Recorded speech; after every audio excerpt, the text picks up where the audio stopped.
But yeah, thank you so much for coming. We are picking up with Congressman Joaquin Castro. Thank you for joining us. Thank you. He needs no introduction, of course, but he was elected to represent Texas's 20th district in the House in 2012.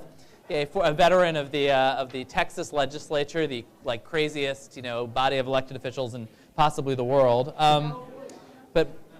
But now is in perfectly sane House of Representatives and serves on the House Armed Services Committee as well as the Foreign Affairs Committee, and is the co-president of the freshman Democrats this year. He's from San Antonio, the town of which his twin brother Julian is mayor. If you can, feels like that could be challenging. But thank you so much for coming. And I guess I wanted to, and yeah, if you guys could keep it down and back, particularly, like we can hear you. And also Jose Antonio Vargas, thanks, who is a convert to the anti-government movement, having ridden the Amtrak down and been a bit delayed. Sorry, I'm late. And is holding it down for the old tweet. But I have a margarita, so yeah, I'm good to go. And is monitoring a Twitter conversation, which actually I was going to steal the first thing from you and just ask Congressman Castro, because I think it's the question that is the most basic thing that whenever you ask, particularly conservatives, but really the opposition to this, is to any kind of reform, is always driven by this sense, and I'm sure you can see it in the @replies there. Like, these people have broken the law. The first thing they did was break the law. It's so unfair. And I wonder what your answer is to that. I think a few things. There's no question that folks broke the law. So first, I think we have to acknowledge that. But if you look at the legislation that's being proposed, the legislation, that's why it's an earned path to citizenship, because people are going to pay the price for breaking the law within essentially their patriation, so to speak. So, I don't disagree that folks broke the law, but I also believe that, we're a nation that, practically speaking, has to find a way to integrate folks into our society and get away from essentially the shadow existence and shadow economy, that exists right now. And then to pick up with the news of the day, the White House is like having a kind of a tough week. Mm-hmm. And I actually asked the folks. I asked the folks on the last panel I mean, it's not a tough week that has anything to do with immigration. In fact, I've probably heard less about immigration this week than any week this year. Does this make it harder for this legislation? Does it make it easier? Well, I think you could actually argue that either way. I could see somebody arguing that it's going to make it tougher because now the Congress is going to focus on all these other things and be distracted. But it also could make it easier because now it allows people to go behind the scenes and work, which is what the Gang of Eight has done in the Senate and what the Gang of Eight is doing in the House of Representatives. Sometimes when the spotlight is constantly on you on an issue, that can make it tougher to come to an agreement. So, I'm hoping that second one is the case. But I also think that, if you look at the issues that have come up with respect to the White House and the administration, those are mostly going to be handled by one committee, which is the Oversight Committee.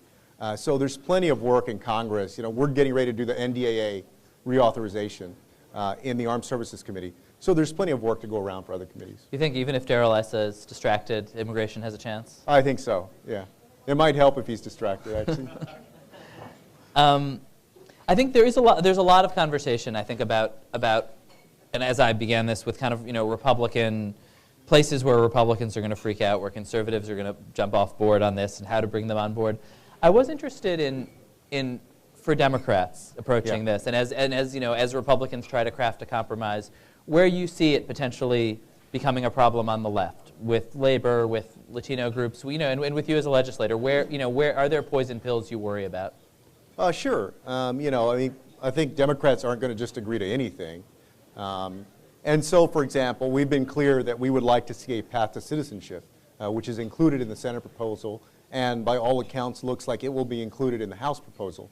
But certainly the LGBT issue, the diversity visa issue, all of those are things that we're looking at that are on the horizon, that are challenges. I don't think anybody's drawn a line in the sand yet on them because they're still going through the markup process in committee. But certainly those things are on our radar. And I guess to go through those things in a little more detail, sure. What do you see as the sort of core of the LGBT issue here? That under the Senate proposal, you wouldn't be allowed to, an LGBT person would not be allowed to have their partner or spouse bring them over in the way that you would bring over a sibling or a man would bring over his wife, for example. So that's certainly an issue for Democrats. Is that an issue? I mean, is that a place you'd draw a line in the sand? Would you vote against a bill that didn't include? Well, I mean, speaking for myself, I think, as Democrats, we want to wait and see how it develops in committee, but it's a big problem for us. There's no question about that. I think one interesting aspect of that issue as well is I think some Republicans will say, and I think a lot of Republicans are hoping the Supreme Court to some degree takes that off the table by taking out the Defense of Marriage Act over the summer. Sure. But even then, I think there will be a question of, for in your state, I mean, I think in states where there is same-sex marriage, I mean, you could see the shape of a compromise where in Massachusetts you can bring your husband, a man could bring his husband in, but in Texas they couldn't. And I wonder. And that's the Leahy amendment essentially that's going to be in front of the committee. Right, and I wonder, as a left-winger from Texas, what you think of that. Well, I think there needs to be movement on that issue. There needs to be improvement on that issue. So, that's what I believe. I think that's what most Democrats believe. Right. I suspect that's what some Republicans believe. Whether or not they have the guts to vote that way is a question. So yeah, it's an issue for us. Do you think that's an issue that would still is going to continue to cut? I mean, maybe not a member from a city, but a Democrat from Texas that either LGBT issues in this bill or elsewhere are issues that they could get attacked on in Texas statewide, or is this an issue that's coming off the table even in Texas? Well, I mean, I think what's interesting, Ben, is that a lot of the wedge issues. I'll take you back to 2004. If you remember, in let's say the period between 2004 and 2006, yeah, it seems like it, right? But if you remember, Karl Rove and the Republican, folks essentially started putting on all these state ballots DOMA, right? And so that became a wedge issue specifically for the November 2004 election. Right. Immigration became a wedge issue in California it became a wedge issue in the 1990s with Pete Wilson. But really, from around 2005 to 2007, the first time real reform was tried by McCain and Kennedy. What's interesting now is that the wedge issues and the wedge groups of yesterday are now the celebrated folks who are making progress on their issues. So I think that in the last 10 years in America, there essentially have been 3 people-centered movements, 4 really, but 3 I think that still have a lot of steam. The immigration issue, the LGBT issue, and the Tea Party. Those 3. And I would put the Occupy movement as the 4th one that Remember never those guys? quite, right, and because it never quite had a sticking power that the others have. Immigration has come so far from 2006. Of course, marriage equality has come so far. Minnesota just passed marriage equality, I think, today, right? Or last week. This week, yeah. And so it's interesting to watch the last 8 or 9 years in American politics and realize that the folks that were essentially the subjects of wedge politics are now enjoying victories. So it's very interesting. Mm-hmm. Did you have something coming up there? And Is it? Okay, it's on. yeah, you're on. But what about the thought that adding any sort of provision to protect same-sex people or couples would kill an immigration package? What do you say to that? I mean, honestly, I'll say there is that possibility. I wouldn't say that possibility doesn't exist. It is, particularly for Republicans, a touchy issue. But I think at the end of the day, you have to stand up for what you believe. And so, that's a big issue for Democrats. So my follow-up question here, as somebody who's gay and somebody who's undocumented, which way should I go on this? with a margarita over here. Yeah, my I should question be asking is, you the question then. Does a Republican Party that for like the Will and Grace generation of young people has been labeled as like the anti-gay party? Yeah. Does it also want to be known in this, Shakira globalized generation of America as also the anti-immigrant party? That to me is the question. How do you, and I'm asking that as objectively as possible. Well, but I think right now I think you pose a great question, and I think the party right now is behind the 8 ball on both those issues. They are, as between the two parties, they are perceived as the anti-gay party, and they are perceived as the anti-immigrant party. And so, I mean, you know, we'll see how that gets answered, essentially. But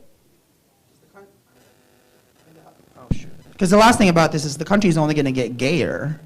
I mean, only you know, this what is like makes you think that? No, this is this is like the golden age of coming out. You know, more undocumented people are gonna come out, and like more gay people are gonna come out. So there's only gonna be more of us. Well, they were already gay, right? well, and I think you're right. I mean, look, the trend line is only going in one direction, right? I think more states are going to pass gay marriage. There's a chance that the Supreme Court may take down DOMA. I think the immigrants' rights movement, even if you didn't pass reform in 2013, would continue to gain steam and momentum. That's not going away. You know, we had last week was with the CHC, the Congressional Hispanic Caucus, and Luis Gutierrez and everyone. We listened to the Dreamers again, a bunch of. They are not going to go away. They're going to keep it up. So you're right. I think it's only both those movements are only gaining momentum. Do you think? I think there is a sense among Republicans that this is an issue, like that they can get back to the support they enjoyed with the Latino voters. I think at least according to some exit polls in 2004. Do you think that if this bill passes, as seems likely, with the leadership of Marco Rubio as a big part of it and a lot of Republican votes in the Senate? Yeah. I mean, is that the beginning of them getting back? Does that immediately put them back in the game for 2016? Is there more needed? Well, I guess let me put it this way: it can't hurt them. It can't hurt them to do it, and I do think that it could help them. How much, I can't say. But when Romney talked about self-deportation, and you saw those, Herman Cain and those guys standing up there in those Republican debates, however many there were, 20-something or whatever it was, and he talked about having alligators in a moat. I mean, that to me was kind of the low point of everything for them. And it was reflected in the numbers, 71% of Latinos voting Democratic. The thing about George W. Bush was that he was for comprehensive reform, first of all, but he was also from a southwestern state.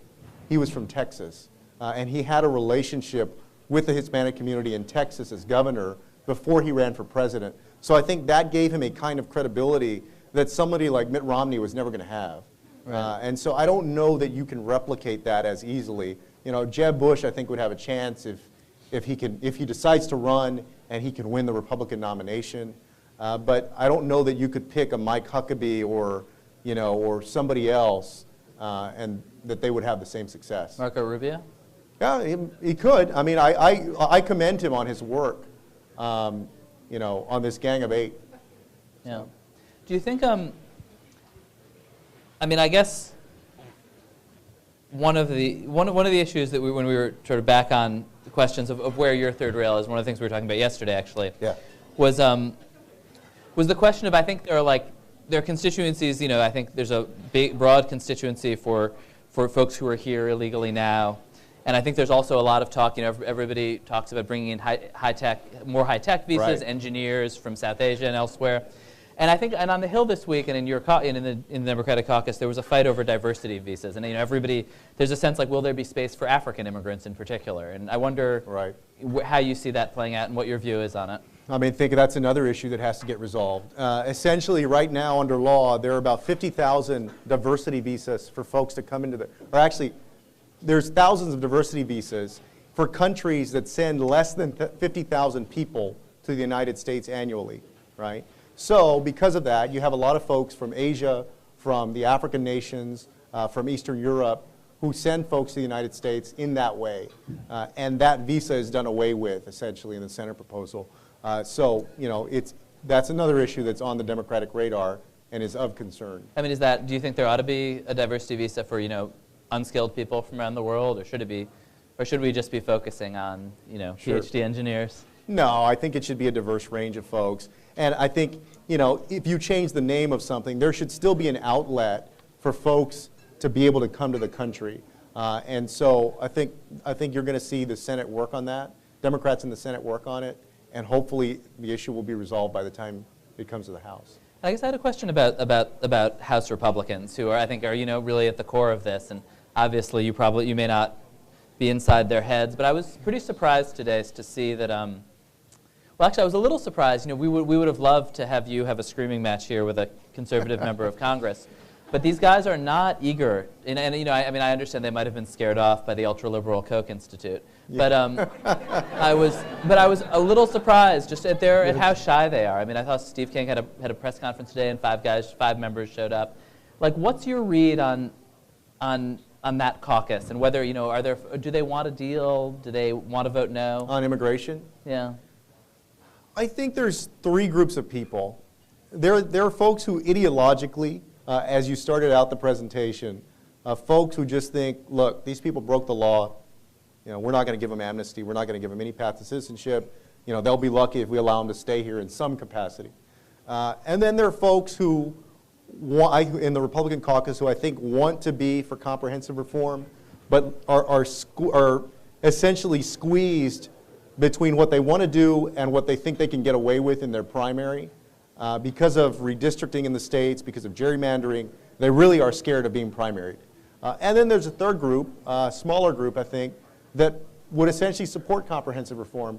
A few months back, I told folks that I thought that if you put a bill for comprehensive reform on the floor back then, a few months ago, say in January, that it would have gotten about 25% of the Republican caucus and overwhelming Democratic support, and that it would have passed for that reason. And today? And today, has that changed? It's hard to say. Once you start really delving into an issue, then that's when all the thorns appear. I still think that it would pass, but I also think that it's obvious that there's still a lot of work to do. Are there? I mean, do you think this is going to wind up losing any members of the Congressional Hispanic Caucus? I don't think so. Or is the progressives in this House, or do you think the left stays pretty united in the end? Yeah, I think the left will be united. I think the Democrats will be united, and I think that we internally will make the pushes we need to make on some of these provisions to get them right. Mm-hmm. Sure. Did you have something? Sorry, I kind of pinball it's you funny. here. Like, I don't think. Has it come up, by the way, that every day this country deports about 1,000 people? Sure. So this country This is a deports good about question. 1,000 people every day.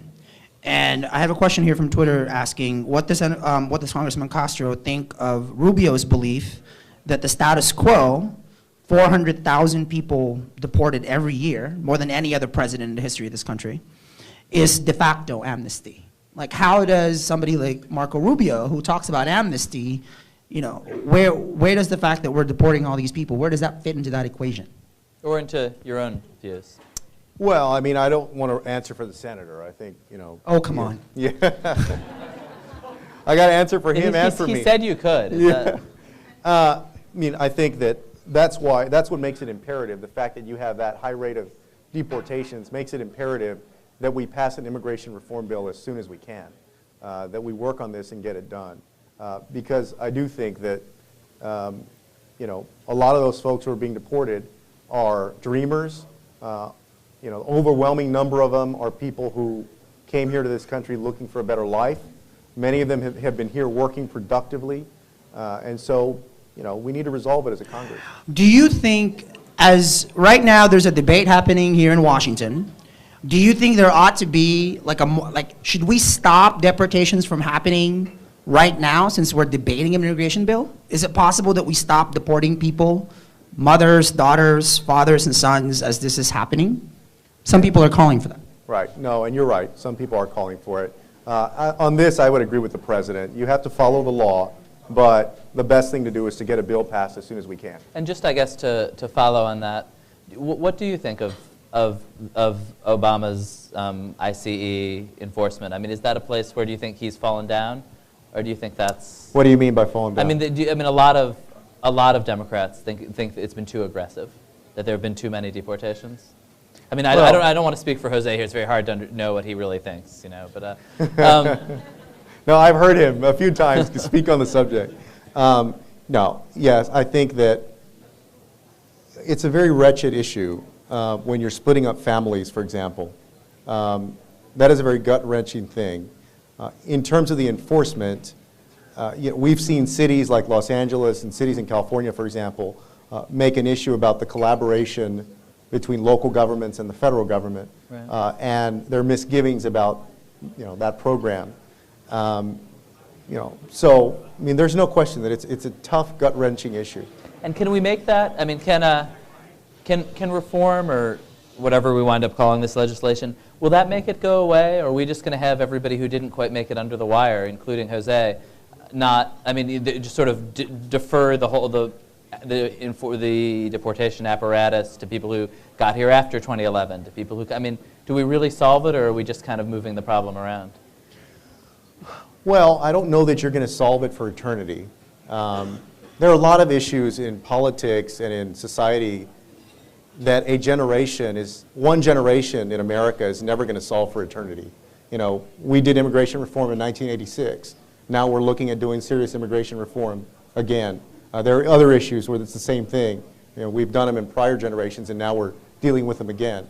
Right. And so I can't say we're going to solve it for eternity, but we're going to do the very best that we can. And do you think, I think conservatives will say to that, yeah, we had amnesty in '86, and that was supposed to solve it, but in fact what it said to people was, don't worry, stay a while, we'll figure it out. The reason that I disagree with that is, you know, it comes down to how you see this problem or this issue. Immigration to me is a blessed burden. The reason I say it's a blessed burden is because this nation has been a destination nation for people from throughout the world for a long time now. And so, you know, after 1986, because this country was prospering economically, was doing well, of course folks are going to want to come here. You know, and I say it's a blessing because you can imagine a world 50 years from now or 100 years from now where that's not the case. And to me, there's a scarier day in America than a time when everybody wants to come here. It's a time when nobody wants to come here. Right. So I think you kind of take that for what it is. Right, and I think we're pretty much out of time here. But I guess I did want your take on, you know, are we going to get a bill this year? Is it going to pass? Obama going to sign it in the Rose Garden? I think it will. I think it'll pass in 2013. Okay. Well, thank you so much for joining us. Thank really you. appreciate it. That's it.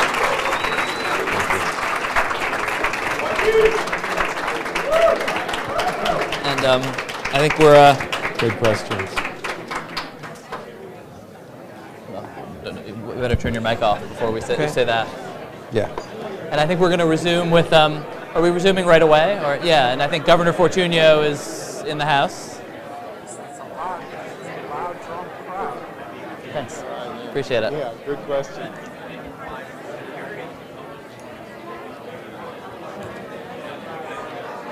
And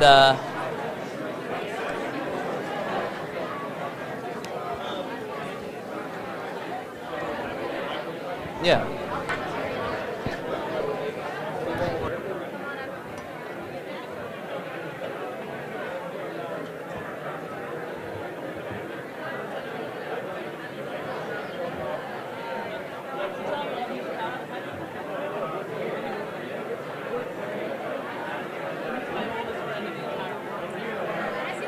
Yeah, what's up? Yeah. Oh.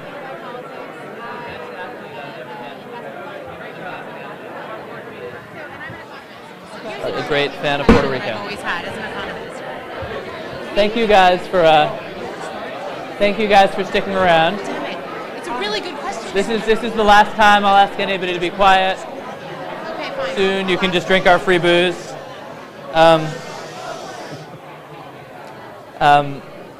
Yeah, thank you guys all for sticking around. This is the last segment where we make anybody be quiet, and after this it's just free alcohol. And yeah, I'm now joined by the former Republican governor of Puerto Rico, Luis Fortuño. Wow, who obviously needs no introduction for this crowd, full of Fortuño fans. Which is fortunate because I've misplaced his bio here, but he is now a partner at the law firm of Steptoe & Johnson. Is that right? Exactly. Yes. And I served in Congress. And a former between 05, the sole representative of Puerto exactly, Rico. 05 right? and 08. Right. So before Congressman Castro was there, I was there. And a supporter of Puerto Rican statehood, I think. Exactly. Which would change a lot of math. Exactly. I guess I was hoping to begin, and you're somebody who's, I think, navigated this. I mean, the kind of conservative movement, Hispanic politics, immigration issues for a long time. And I wonder, just first of all, to get your read on where the Republican Party is now and how it's different from where it was in 2006, when you were obviously watching this very closely. Actually, I was in Congress. I remember a meeting at the White House. Then President George W. Bush invited us in. It was a bipartisan meeting. He was fully engaged, trying to get this through. And you may recall that he got killed, and there were all these poison pills that were added to the bill. Right. So in that sense, I can tell you that the last president that really tried hard to get this through was President Bush. And I was there very closely, working with and trying to get it through. After that, of course, there were different voices, and there were some voices that were, strident voices, and they felt me not feel welcome in the party, as many others. But they are not the majority. The majority in our Republican Party are people that respect individual freedom, that what they want and what we want is opportunity for everyone to work hard and get ahead in life and achieve the American dream. And I'm glad that that's coming back. And we see leaders like Senator Marco Rubio who are leading the way in this discussion. And we need a lot more voices so we have a balanced approach to immigration reforms, one that actually provides us with a system that works. What we have today doesn't work, clearly doesn't work. And do you think, what do you say to your sort of friends in the conservative movement who are kind of implacably opposed to this, who want security first? Do you make a political argument, or do you make a No, actually, one? what we have to do is what's right for America at the end of the day. And I can understand why, because as a result of the 86 process, we didn't do our job correctly. And so I can understand. You see 86 as a failure? Well, no, in the sense, if you look at it just from the security point of view, certainly we didn't do a good enough job. But at the end of the day, what's the alternative? We have to fix it. And we have a clear opportunity right now to fix it, do the right thing, have a system that actually provides for an actually organized, safe, fair system, and that's what I believe the Gang of Eight are striving for. It's not going to be easy, but it is very doable. And that really, this is not just about these are ours. It's about the Chamber of Commerce and the FAO-CIO. It's about so many other groups. What do you see as the most? There are all these issues. You saw Congressman Castro sort of wrestling with the gay rights issues that are very tied up in this. Is there anything that worries you particularly? Because often it is unexpected kind of blows from the side that knock these things off. Is there any single issue or two issues that you see as the biggest threats to getting this through? Well, again, we can try to solve all of America's problem in this bill. Balance the budget, lower taxes and do many other things. Or we can simply try to provide us with a system that works. As long as we stick to that and just try to get this right this time around, I think it will get through. So would you keep the LGBT stuff out of the bill? Well, again, and I wish I was, I'm not as close to the process, Right. from the legislative point of view as I was back in '06. Right. All I can tell you is that if there's going to be an issue, whether it's this one or any other issue, regardless of where you stand on the issue, that will actually impede the bill from getting through, we should look at the big picture. And we may have very strong feelings about one issue, one way or another, but we have to fix our system, our immigration system now. And I believe we have a true opportunity to do that now. So you would say push these other things to the side? Well, it depends on, again, on the issues. Right. And they're whips that count votes. Right. I'm not a whip counting votes right now. All I can tell you is that we need to get this done one way or another. Jose, you. Two questions. One, why do you think there was no reform when the Democrats controlled all branches of government? Well, you can argue, ask the question, because actually for 2 years, the president was walking on water, and he controlled the House and the Senate. And he never even tried this. And that's the truth. I could be very partisan tonight and just go after the president. Go for it. Or I could say, listen, we have to put partisanship aside, and we have to make sure that we do what's right for America now. And I'd rather take the second route. But certainly, when the president was senator, You know how he voted on those poison pills and how, actually he was a leader in some of those. And what we need to do is avoid those poison pills now and make sure that we get a system that works. The great thing about America, and I think us Hispanics can talk about it perhaps with a different perspective, is that if you have a dream, only in America, no matter where you come from, it's possible and it's doable. And that's why I love this country. And it's just the way it is. If you go to any other country in the world, and you come from Texas or California or Florida or Puerto Rico, you will always be an American residing in whatever European country you are in, Asian country you're in.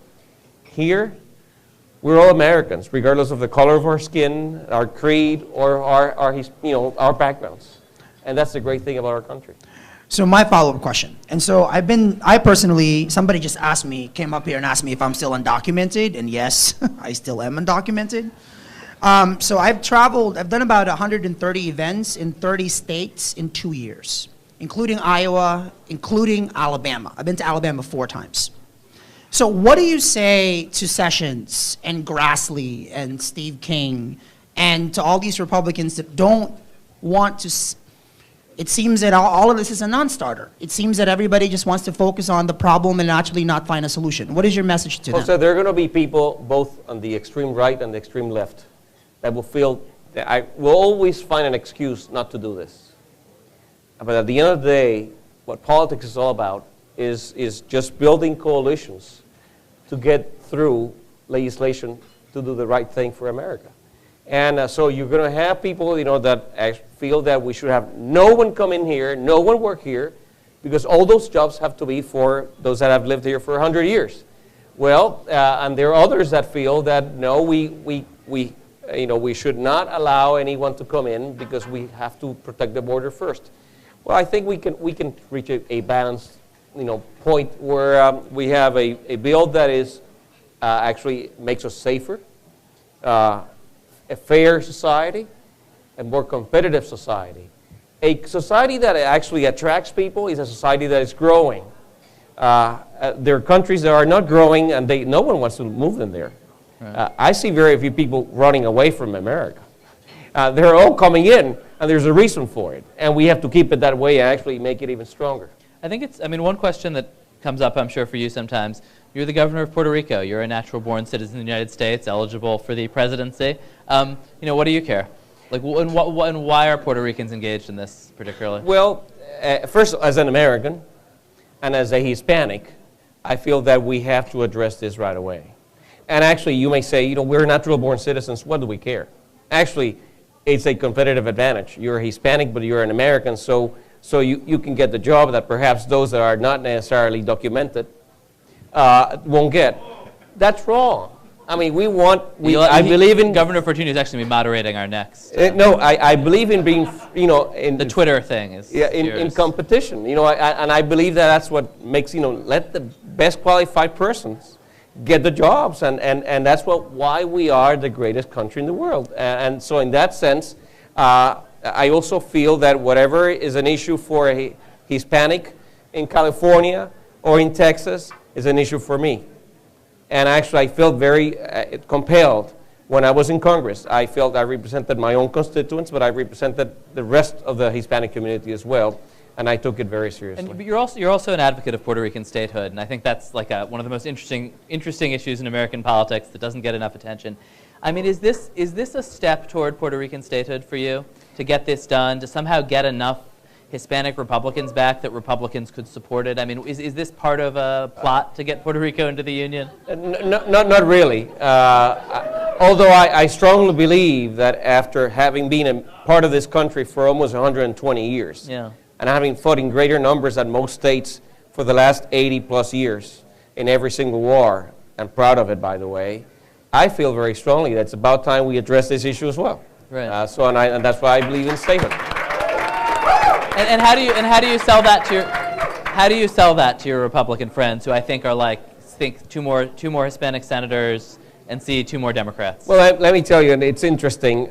Many of them have told me privately, said, after I met you and I saw what you did in Puerto Rico, and actually you cut their budget by 20%, and actually started lowering taxes and doing away with all the red tape in government. I understand that actually Puerto Rican politics is very different from what I thought before, and that many of them have told me that. So if Puerto again, Ricans want statehood, they need to elect Republicans locally. Is that sort well, of? it's a lot easier, and actually we are better governors. But regardless of that, and talking seriously now, regardless of that, actually, we will be up for grabs. I think we'll be a purple state. Right. And there are many others like that. Interesting. Jose? One question. Do you think the current Republican rhetoric on immigration is isolating? Well, first If of all, so, how should you change it? well, to be clear here, this is a bipartisan issue right now. It is no longer Democrats versus Republicans. You have the Gang of Eight, where you have 4 Republicans and 4 Democrats. So to actually try to make this R versus these is wrong, and it's not actually, it is not what's going on in Congress right now. Right now, you have a coalition of leaders from both parties that are trying to get this done. And I feel compelled to bring it back to, let's maintain that coalition in place. I believe that there should be regular order in the discussion of this bill. There's nothing wrong with having 300 amendments and going over them. It is how you actually draft and approve bills. Let's do it and hash it out and get it done in the Senate and get over to the House and do exactly the same, go through the same process again. Because I think conservative Republicans think it's going to be jammed through sort of over there. You don't think that's a good idea? I serve in many committees in the House where there were hundreds of amendments, and we just went through them. They ordered pizza and stayed until late, and and that was it. There was no beer though, and contrary to this, but.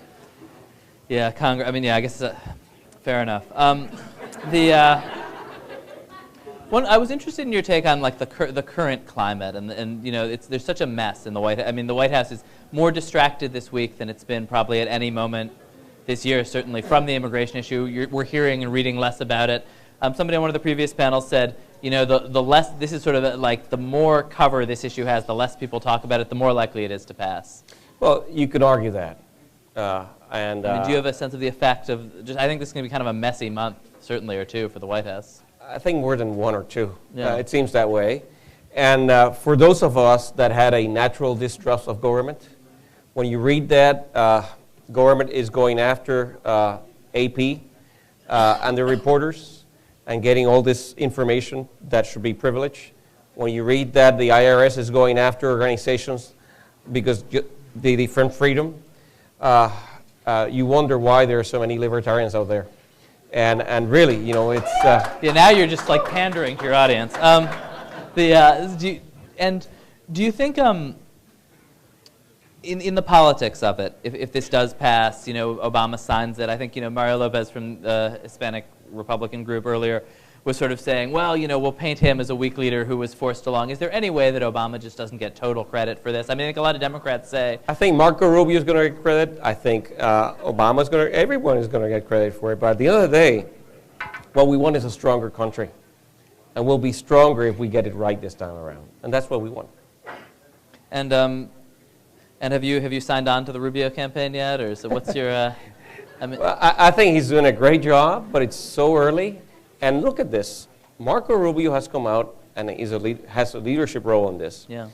But Senator Rand Paul has come out in favor of comprehensive immigration reform as well. And you're hearing many others, and after the New Jersey election is over, we may see Chris Christie involved in this, and so many others. And what are we talking about? What we are talking about is that on the Republican side, we have a slew of excellent potential candidates. It's too early to tell. Let's let next couple of years, run through, and we'll figure it out during the primary season. And I think we're running out of time. But is this? And do you see this as kind of a magic bullet for Republicans, or the beginning of something? I mean, I think a lot of Republicans, sort of look at the numbers from 2004 and imagine they could get those again with this vote. Someone said earlier tonight, and I think she was right, that what it will allow us to do is talk about the issues, bread and butter issues, like why is it better to have a smaller government, lower your taxes, do away with red tape, as opposed to just trying to deliver our message and not being able to get it through, just because of immigration. So that's what it will do. It will allow us to put out our issues and our ideas and debate them and win on those ideas and issues, as opposed to not being able to get through because there is a roadblock, which that's called immigration. Well, thank you so much, Governor. It's my pleasure again. Thank you. Thank you guys all so much for coming. Okay. Thank you.